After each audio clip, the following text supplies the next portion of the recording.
ดีครับวันนี้อยู่ผมเต้นะ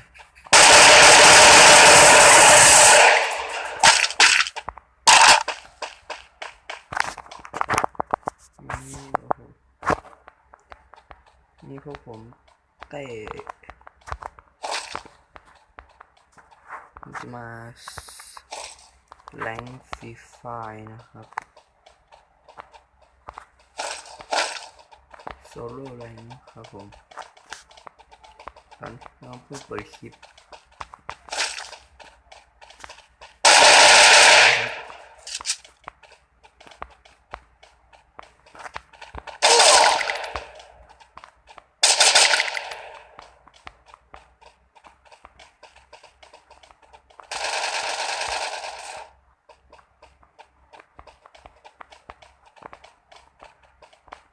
นี่แล้วปะ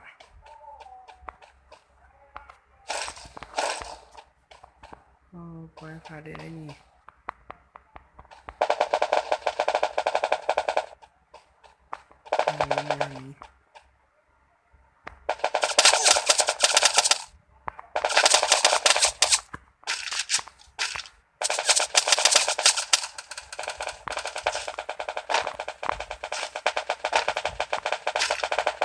เราต้องสูง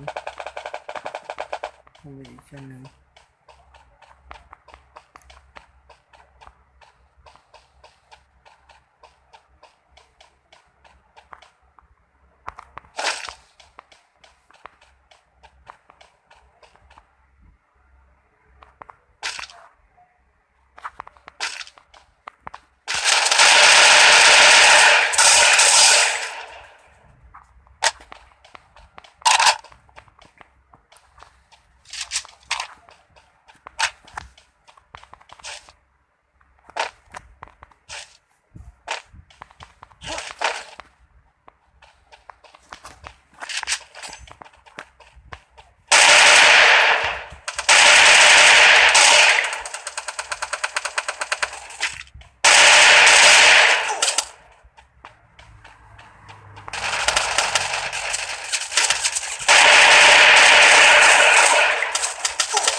หมด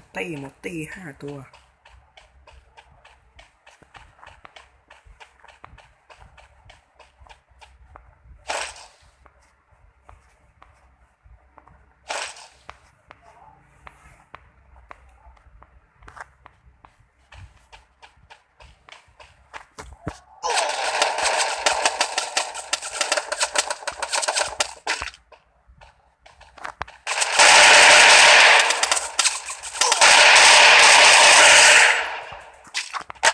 บอกแล้วที่โปรเพเยอร์ไอ้น้อง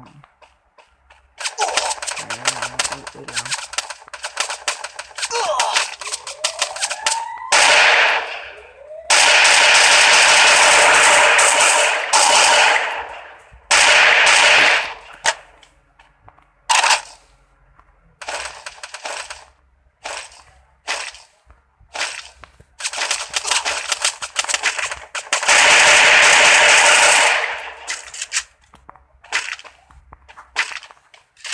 จังหวะนี้ต้องไล่ครับ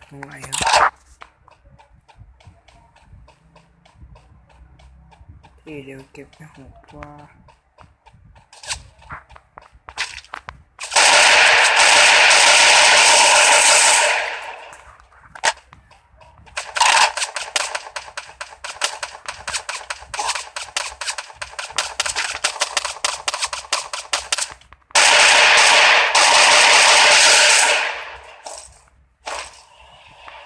บอกว่าระดับผมโปรเพเยอร์จับได้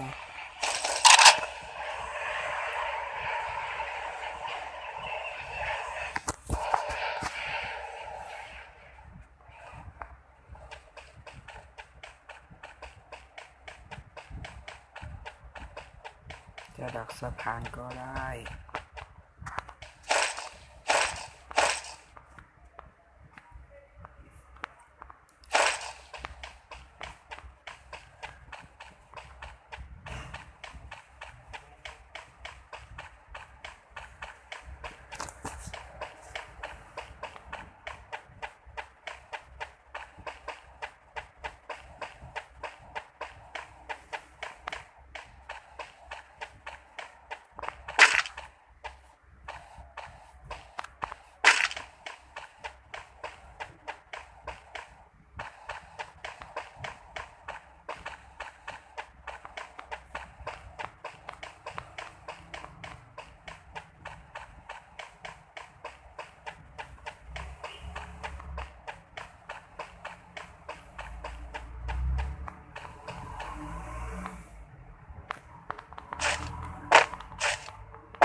มันไม่มีคนเลยวะ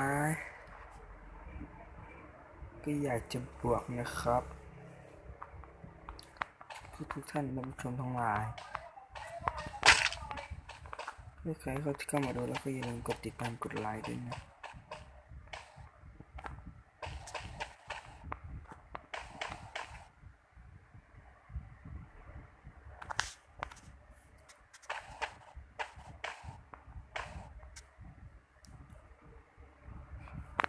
เก็บไป8 ตัวละ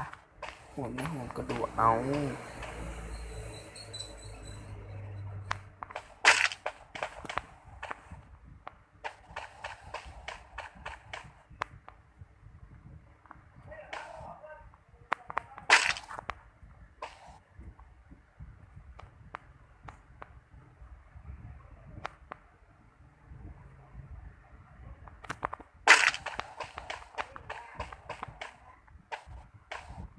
อีกแล้ว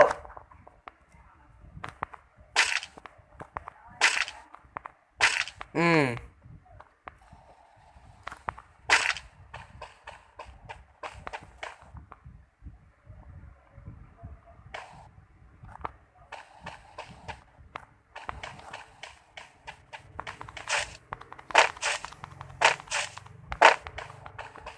ล่นไปมันโดนไม่ได้ sorry มีคน ไม่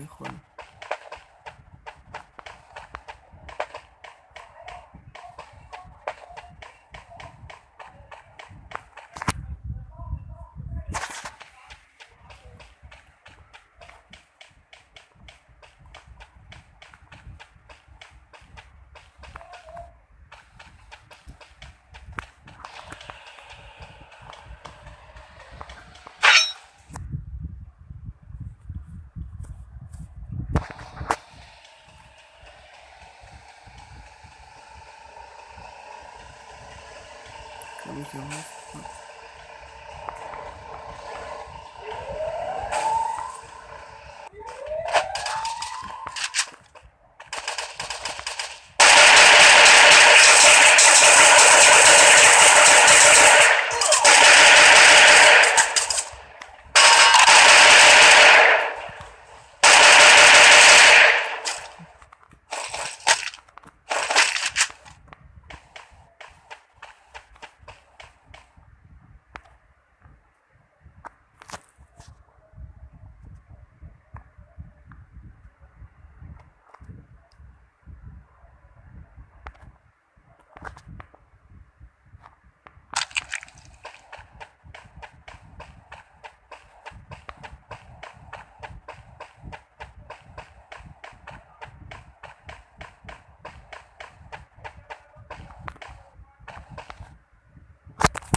อยู่บน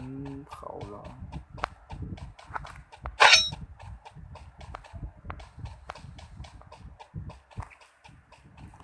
จังหวะนี้โอ้มาแล้วเท่หนึ่ง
หนึ่งก็มา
ลองยกมือเต้นนอนเลย